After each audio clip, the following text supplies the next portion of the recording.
ফের পেছালো জাতীয় বিশ্ববিদ্যালয়ের অনার্স প্রথম বর্ষে ভর্তি পরীক্ষা। নতুন সিদ্ধান্ত অনুযায়ী 31 মে সকাল 11টা থেকে 12টা পর্যন্ত এই পরীক্ষা অনুষ্ঠিত হবে। শুক্রবার জাতীয় বিশ্ববিদ্যালয়ের এক সংবাদ বিজ্ঞপ্তিতে এই তথ্য জানানো হয়েছে। এর আগে এই পরীক্ষা 24 মে অনুষ্ঠিত হওয়ার কথা ছিল। বিজ্ঞপ্তিতে জানানো হয়েছে ভর্তি পরীক্ষা সংক্রান্ত অন্যান্য নির্দেশনা অপরিবর্তিত থাকবে। ভর্তি পরীক্ষায় উচ্চ মাধ্যমিক পর্যায়ে বিজ্ঞান, মানবিক ও ব্যবসায় শিক্ষায় শাখার শিক্ষার্থীদের জন্য আলাদাভাবে 100 নম্বরের এমসিকিউ পরীক্ষা গ্রহণ করা হবে। এমসিকিউ পদ্ধতিতে 100 নম্বরের ভর্তি পরীক্ষায় 100টি প্রশ্নের উত্তর 1 ঘন্টা সময়ের মধ্যে দিতে হবে।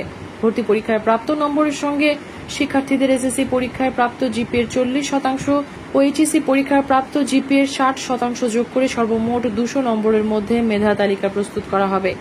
পরবর্তী সময়ে প্রতিটি কলেজের জন্য আলাদাভাবে বিষয়ভিত্তিক মেধা তালিকা প্রণয়ন করে শিক্ষার্থীদের বিষয় বরাদ্দ দেওয়া হবে। মেহরুন বিনতে ফেরদৌস, এবিটিভি। বিয়ানীবাজারে রেডি ফ্ল্যাট ভাড়া দেয়া হচ্ছে।